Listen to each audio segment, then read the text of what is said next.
السلام علیکم ورحمۃ اللہ وبرکاتہ۔ ان الحمد للہ وکفیٰ وسلام علی عبادہ الذین اصطفیٰ، اما بعد فاعوذ باللہ من الشیطان الرجیم، بسم اللہ الرحمن الرحیم۔ رب اشرح لی صدری ویسر لی امری واحلل عقدۃ من لسانی یفقہوا قولی، رب زدنی علما۔ عزیز سامعات، جیسا کہ آپ کو معلوم ہے کہ ہمارا ٹاپک چل رہا ہے ایک مثالی مسلمان عورت کا تعلق اپنے خاوند کے ساتھ۔ آج ہم جانیں گے انشاءاللہ العزیز کہ ایک مثالی مسلمان عورت اپنے خاوند کی اطاعت گزار ہوتی ہے۔ میری پیاری بہنوں، ہدایت یافتہ مسلمان خاتون معصیت کے علاوہ ہر ایک عمل میں اپنے خاوند کی ہمیشہ اطاعت گزار رہتی ہے اور اس سے نیک سلوک کرنے والی ہوتی ہے۔ وہ اسے راضی رکھنے اور اس کے نفس میں خوشیوں کو داخل کرنے کی انتہائی خواہش مند ہوتی ہے۔ اگر وہ تنگ دست ہو تو اس کی تنگ دستی سے پریشان نہیں ہوتی، بلکہ تاریخ اسلام کے صبر اور احسان اور استقامت کے ساتھ اپنے خاوندوں اور اپنے گھروں کی خدمت گزاری میں رہ کر گزارا کرنے والی بے شمار صاحب کردار اور صاحب مقام خواتین کو یاد رکھتی ہے، جبکہ ان کے گھروں میں فاقہ کشی، تنگی اور قلت مال جیسی پریشانیاں بھی تھیں۔ ان مثالی باکردار عورتوں میں سے سیدہ فاطمہ الزہرا رضی اللہ تعالیٰ عنہا آپ صلی اللہ علیہ وسلم کی لخت جگر اور سیدنا علی بن ابی طالب رضی اللہ عنہ کی زوجہ محترمہ ہیں۔ وہ چکی پیسنے کی وجہ سے اپنے ہاتھوں کو پہنچنے والی تکالیف کی شکایت کر رہی ہیں اور اپنے ابو جان کے پاس آئیں۔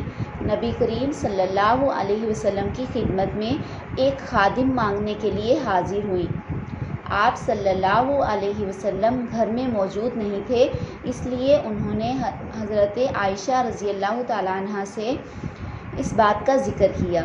جب آپ صلی اللہ علیہ وسلم تشریف لائے تو حضرت عائشہ رضی اللہ تعالیٰ عنہ نے آپ صلی اللہ علیہ وسلم سے اس بات کا ذکر کیا۔ علی رضی اللہ تعالیٰ عنہ نے بیان کیا، پھر نبی صلی اللہ علیہ وسلم ہمارے یہاں تشریف لائے۔ ہم اس وقت تک بستروں پر لیٹ چکے تھے۔ میں کھڑا ہونے لگا تو آپ صلی اللہ علیہ وسلم نے فرمایا کہ کیا میں تم دونوں کو وہ چیز نہ بتا دوں جو تمہارے لیے خادم سے بہتر ہو؟ جب تم اپنے بستر پر جانے لگو تو 33 مرتبہ اللہ اکبر کہو، 33 مرتبہ سبحان اللہ کہو اور 33 مرتبہ الحمدللہ کہو، یہ تمہارے لیے خادم سے بہتر ہے۔ صحیح بخاری حدیث نمبر 6318۔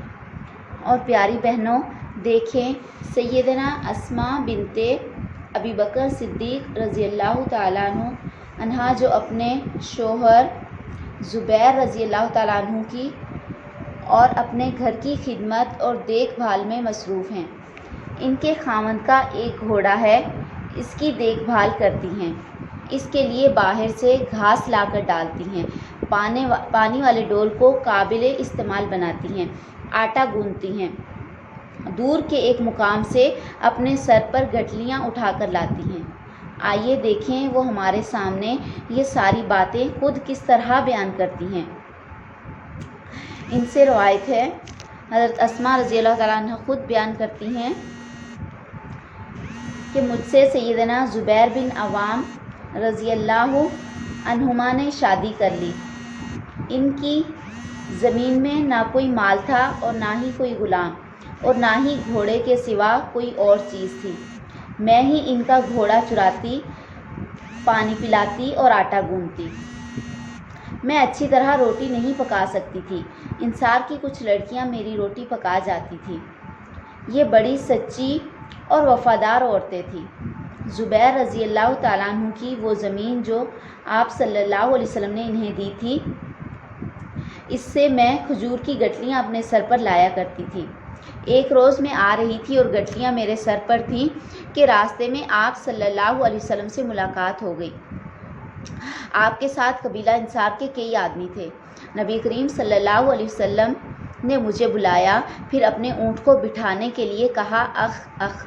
نبی کریم صلی اللہ علیہ وسلم چاہتے تھے کہ مجھے اپنی سواری پر اپنے پیچھے سوار کر لیں، لیکن مجھے مردوں کے ساتھ چلنے میں شرم آئی اور زبیر رضی اللہ تعالیٰ عنہ کی غیرت کا بھی خیال آیا۔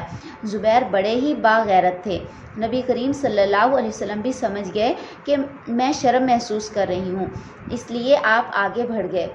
پھر میں نے زبیر رضی اللہ تعالیٰ عنہ کے پاس آئی، ان سے واقعے کا ذکر کیا کہ نبی کریم صلی اللہ علیہ وسلم سے میری ملاقات ہو گئی تھی، میرے سر پر گٹھلیاں تھیں اور نبی کریم صلی اللہ علیہ وسلم کے ساتھ آپ کے چند صحابہ بھی تھے۔ نبی اکرم صلی اللہ علیہ وسلم نے اپنا اونٹ مجھے بٹھانے کے لیے بٹھایا، لیکن مجھے اس سے شرم آئی اور تمہاری غیرت کا بھی خیال آیا۔ اس پر زبیر رضی اللہ تعالیٰ عنہ نے کہا، اللہ کی قسم، مجھ کو تو اس سے بڑا رنج ہوا کہ تو گٹھلیاں اٹھا کر نکلے، اگر تو نبی صلی اللہ علیہ وسلم کے ساتھ سوار ہو جاتی تو اتنی غیرت کی بات نہ تھی۔ اس کے بعد میرے والد ابو بکر رضی اللہ تعالیٰ عنہ نے ایک غلام میرے پاس بھیج دیا، وہ گھوڑے کا سب کام کرنے لگا اور میں بے فکر ہو گئی۔ گویا والد ماجد ابو بکر رضی اللہ تعالیٰ عنہ نے غلام بھیج کر مجھ کو آزاد کر دیا۔ صحیح البخاری حدیث نمبر 5224 کتاب النکاح۔ تو میری عزیزات، معلوم ہوا ایک مخلص اور راست باز مسلمان اپنے خاوند کی خدمت کرنے اور اپنے گھریلو کام کاج کرنے میں پیش رہتی ہے، کیونکہ وہ جانتی ہے کہ شوہر کا اس پر حق ہے، اور یہ حق یقیناً بہت بڑا ہے، جسے آپ صلی اللہ علیہ وسلم نے پرزور انداز میں بیان کیا ہے۔ کسی بھی بشر کو دوسرے بشر کے سامنے سجدہ ریز ہونا جائز اور روا نہیں ہے۔ اگر کسی بشر کو کسی دوسرے بشر کے روبرو سجدہ کرنا جائز ہوتا تو میں بیوی کو حکم دیتا کہ وہ اپنے خاوند کے سامنے سجدہ کرے، اس کے اوپر عظیم حق رکھنے کی بنا پر۔ مسند احمد حدیث نمبر 159 باب حق الزوج علی المرأۃ۔ اسی طرح ایک اور فرمان میں اسی طرح ہے کہ اگر میں کسی کو کسی دوسرے کے سامنے سجدہ کرنے کا حکم دینے والا ہوتا تو بیوی کو حکم دیتا کہ وہ اپنے خاوند کو سجدہ کرے۔ صحیح ترمذی حدیث نمبر 1159۔ کیا مسلمان خاتون اس بات کی ہمت رکھتی ہے کہ وہ اپنے شوہر کی خدمت گزاری اور اپنی خانہ داری سے کچھ کمی کرے، جبکہ وہ اس عمدہ ترین نبوی ہدایت کو سن رہی ہو؟ بے شک وہی اپنی گھریلو ذمہ داریوں کا بوجھ اٹھانے والی اور اپنے اوپر عائد ہونے والے اپنے خاوند کے حق کو نبھانے والی ہے۔ اس کے باوجود اس کا دل مسرتوں اور خوشخبریوں سے معمور ہی رہتا ہے۔ جب وہ اس امر کا احساس رکھتی ہے کہ وہ کوئی بھاری ذمہ داری تو ادا نہیں کر رہی جس سے نفس بھاگتا ہو یا اس کو بوجھل تصور کرتا ہو، بلکہ وہ تو صرف اپنے گھر کے کام کاج کو ہی ادا کرتی ہے، جس سے وہ ثواب الہی کی حقدار بھی بن رہی ہوتی ہے۔ اللہ تعالی ہمیں عمل کرنے کی توفیق عطا فرمائے۔ اگلا ہمارا یہی ٹاپک ہوگا انشاءاللہ العزیز۔ وآخر دعوانا ان الحمد للہ رب العالمین۔ السلام علیکم ورحمۃ اللہ وبرکاتہ۔